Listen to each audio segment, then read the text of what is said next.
It's all normal, right? If your baby is not sleeping through the night by 3 months, 6 months, 9 months, even a year, like that is normal. Babies aren't machines. You're not failing as a parent and your baby is not broken. Welcome to The Rested Parent. My name is Jen Ballew. I am a doula, a pediatric sleep practitioner, and the founder of the Parenthood Project USA. I've spent over a decade in rooms with families at the most vulnerable threshold of their lives. This is a show about sleep, because sleep is what most parents come to me for and what most parents struggle the most with in early parenthood. But it's also a show about everything that sleep touches: the nervous system, the body, the household, the world we live within. The way we raise children in a society that wasn't built to support the work of raising them. Sleep is the door. The show is bigger than the door. Let's get into it.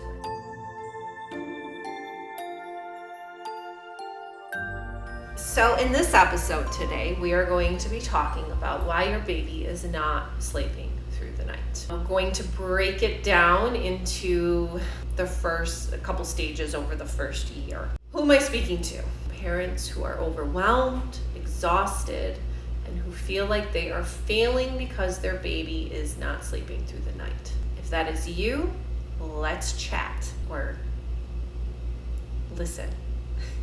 So, big idea. Your baby's not meant to sleep through the night. Let's talk about that. Let's start with SIDS, sudden infant death syndrome.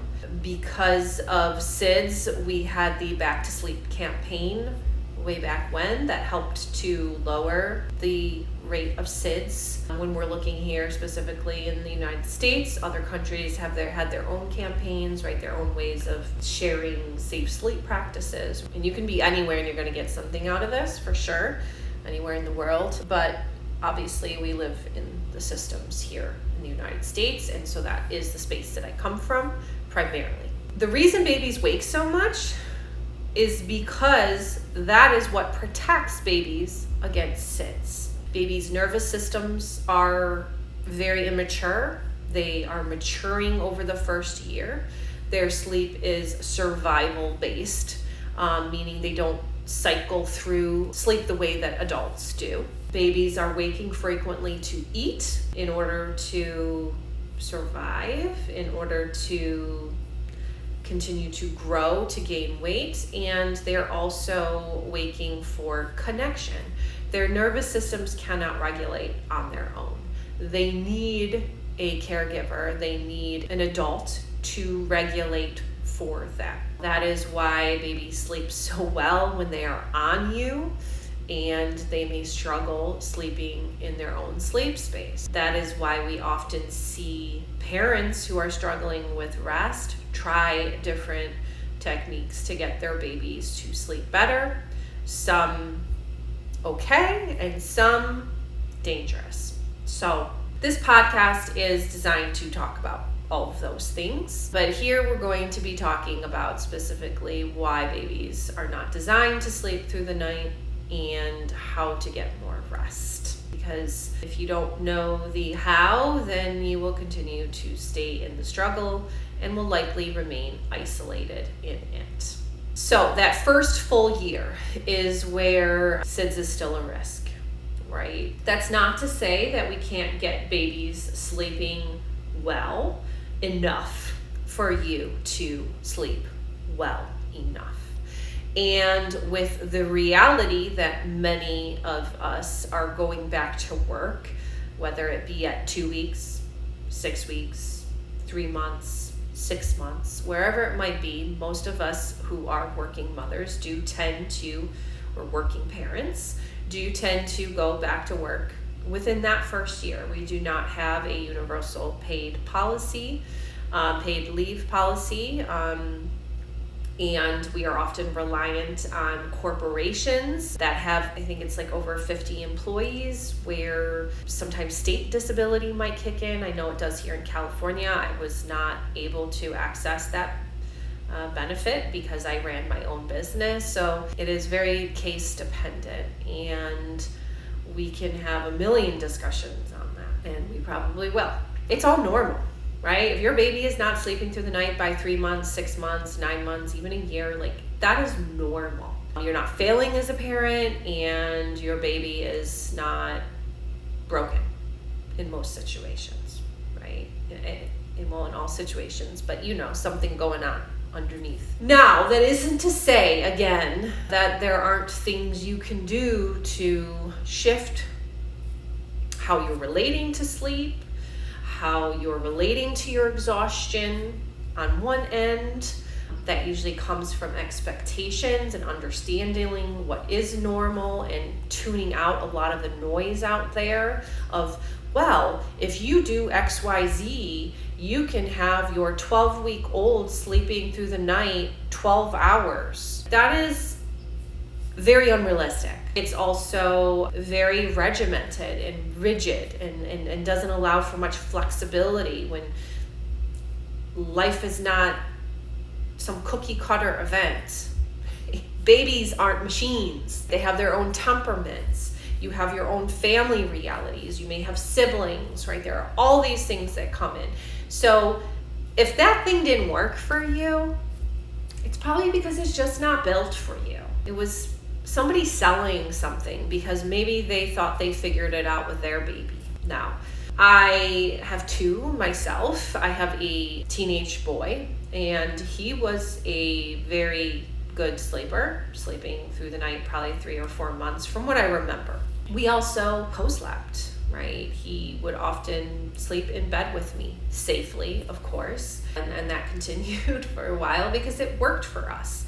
And I'm not saying that works for everybody. And there are also certain guidelines that you want to put into place if you are bed sharing, always safely, and we will talk more about that. My daughter, on the other hand, was still having night wakes around a year. Now, I had to work to get to the point where she was sleeping through the night. Now she's a great sleeper, but it was work, and it was me leading the way because she wasn't going to let some of these things go. Whether we can call it sleep training or not is beside the point. I don't consider it sleep training. I just set a boundary and decided this was too much at this point in time, and I understood developmentally what she was capable of, and I trusted that, and I stayed consistent. And that is the key, is that consistency. Check out my guides, go into depth on all of these things. 0 to 3 months. Why isn't your baby sleeping through the night, right? We talked about the SIDS. We talked about babies obviously needing to feed often needing to wake up for connection and regulation. So what does this mean? You should not be leaving your baby to cry themselves to sleep. And why is that? Because it can create a shutdown in the nervous system where a baby learns very early that they will not be responded to if they communicate, because crying is communication. So that is what they learn when you do not respond to them, that they will not be responded to and that they may not get their needs met. Now imagine that carried in the nervous system for the rest of your life. The first 3 years are the most developmentally important times, and you want to set a good foundation for your child. So no sleep training in 0 to 3 months. Now there are things you can do to encourage a moment of separation for yourself, in the sense of go get a shower, right? Go take a shit, right? Take care of yourself on some level. Like, that is not what we're talking about here. Like, that is appropriate. Your baby's not going to shut down after 5 minutes of crying while you're in the shower, or you're in the bathroom, or you're getting something to eat. That's not what I'm referring to here. And if anybody tells you that that is harmful, they are wrong. Now, what I'm referring to is neglect, lack of responsive care. Trying to get your baby to sleep longer by using rice cereal, medication, leaving your baby to cry for long periods of time and not responding to them. That is what I'm referring to here. Again, it's normal. Babies need you. And that just is. 4 to 8 months. Babies will transition now from immature sleep, which is essentially survival sleep, right? They doze off, they sleep, and then they rouse and they wake up, into more mature sleep, similar to how we as adults sleep. Now, that doesn't mean that babies are going to sleep through the night, because they are still looking for that regulation, for that connection, and that safety. The nervous system needs to feel safe in order to sleep, in order to rest, in order to thrive, in order to play, in order to be independent. So we set the foundations early, so then sleep does come later.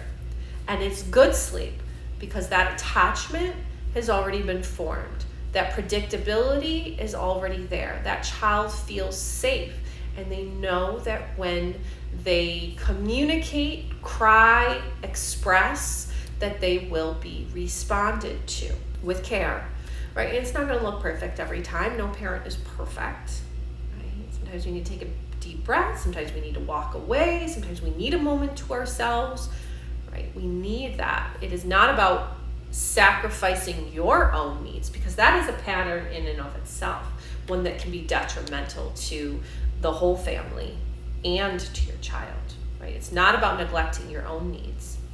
It's about recognizing needs as they are, developmentally and within the family, okay? So 4 to 8 months, sleep matures. This is why sleep training can be done, okay? Because a baby is able to learn the pattern, right? They learn it, and then they take it with them right into sleep. If you're up at 3 a.m. with a baby who will not go down, I want you to hear something. You are probably not doing it wrong. Wake windows, 90 minutes at 8 weeks, 2 hours at 3 months. Those numbers get handed to parents like somebody measured them.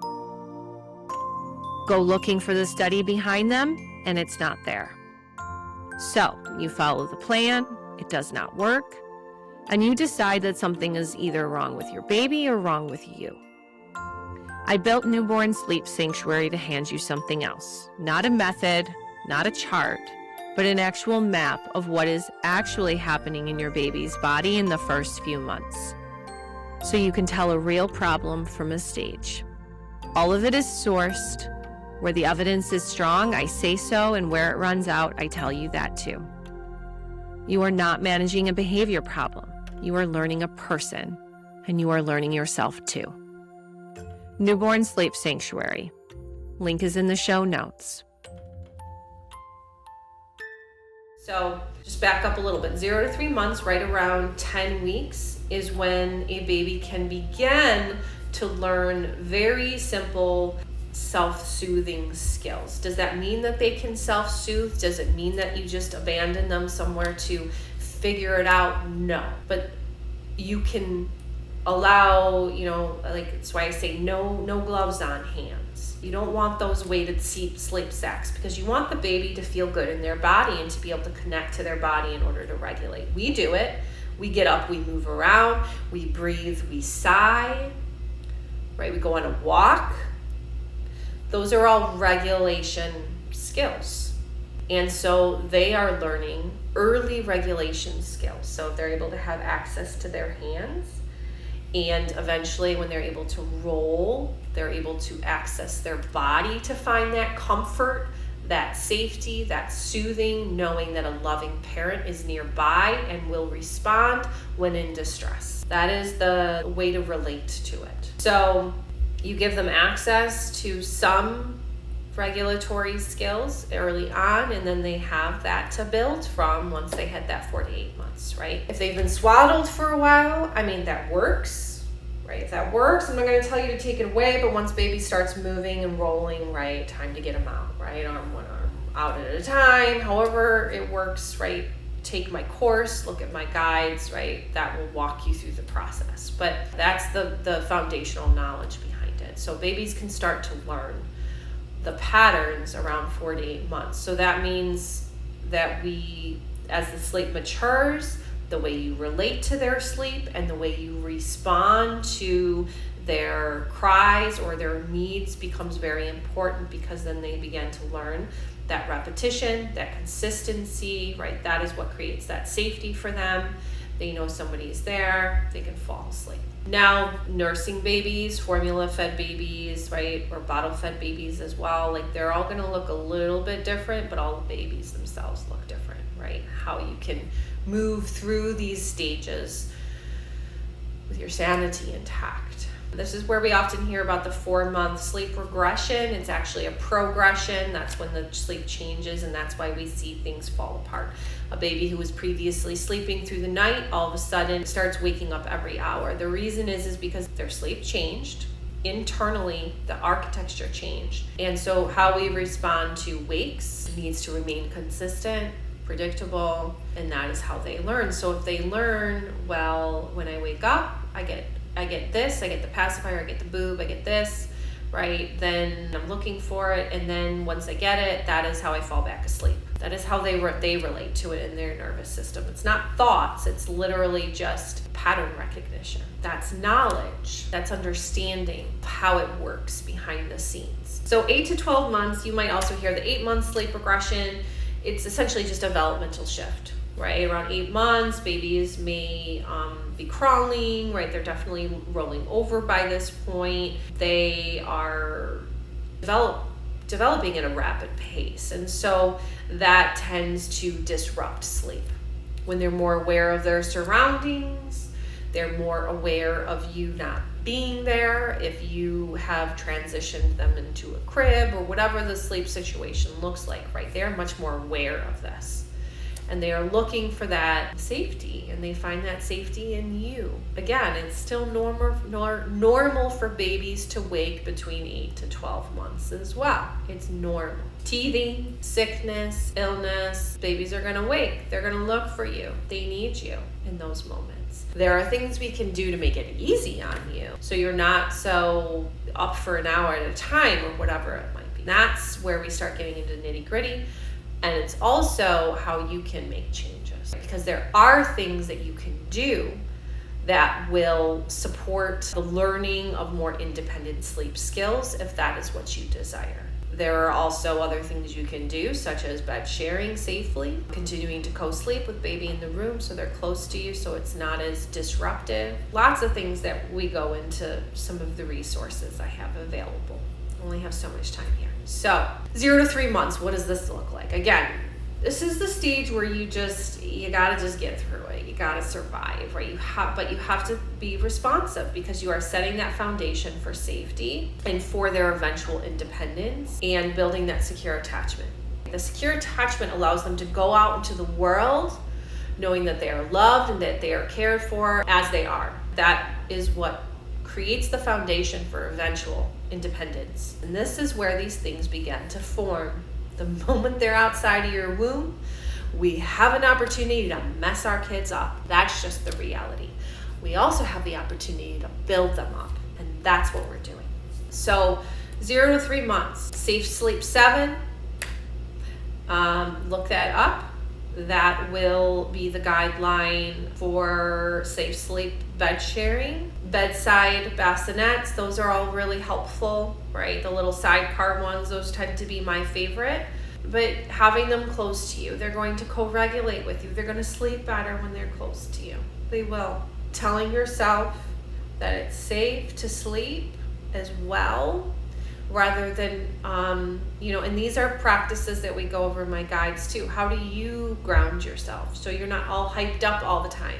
That tends to be the hardest part, is around 0 to 3 months, when it's just compounding all of that sleep deprivation. So you want to rest whenever you possibly can. This is not the time to be doing things. Now, I understand that parents go back to work in this stage, whether it's partners, whether it's the mother, primary caregiver, whoever it might be, right? I understand. And I understand it's exhausting. And I understand that many people don't have options. I get that. Sleep with your baby. Get as much sleep as you possibly can. Follow those safe sleep guidelines. Hold your baby until they get into a deep sleep. Transfer them. Keep your hand on them. All of those things are very important to begin to learn and to practice, because the more you practice it, the more the baby picks up on it, and then you hit 4 to 8 months and it doesn't become a shit show. Right? And if it does become a shit show, that's okay, because there's things you can do too. So 0 to 3 months is pretty much just survival. Around that 10 to 12 week mark, start to transition them out of the swaddle. Give them access to their hands and to their body. That will set you up for success later. It may be hard. You want that swaddle. It worked for a period of time, but you'll transition out and things will shift. Contact naps. Do it. They're going to sleep. You're going to get a break. Even if you're nap trapped and you're stuck with them, it's still rest in a way. Take a moment to just listen to some sound bowls, some type of, relaxing music, maybe a podcast, whatever it might be. Once you hit that 4 to 8 months, this is where you can do more in order to encourage some of that independent sleep skills to be learned. This doesn't mean that your baby's necessarily going to sleep through the night right off the bat. They're still going to have wakings, even if they do have some nights where they're sleeping through. It's all about how you respond to them with that consistency. Doesn't have to mean feeding at every wake. Doesn't have to mean responding even at every wake. You can give a little bit of space and a little bit of time to see if they settle themselves. Many babies are able to learn that skill between 4 to 8 months, how to resettle themselves without needing much from you. The more they practice it, the more you hold that space and hold that consistency and hold that rhythm, the more that they will continue to learn the skill. 8 to 12 months, more of that. More of that, cutting out too much feeding at night, beginning some night weaning, not where they are reliant on your body all through the night. That is a lot to carry, especially if you're back to work, especially if you got other kids. Believe me, it's not easy. Just don't be in isolation. Talk to somebody about it. Get the help that you need. We have so many resources here at the Parenthood Project USA. We have free stuff, we have courses, we have guides, we have me one-to-one, and we have other practitioners as well. So please get the support you need. We're also going to be building a community where we can crowdsource some of this. Nobody should be left alone to figure this all out on their own. They just shouldn't. That's it for today. If something landed, if something shifted, gave you a little bit more room to breathe, then this did exactly what it was supposed to do. If you're looking for more support, check the show notes for free guides and resources. Each one is built to meet you and your baby exactly where you are. If this episode resonated, share it with one parent who needs it or more. Word of mouth is how this works. I'm Jen Ballew. This is The Rested Parent. Sleep well, or whatever rest looks like for you tonight.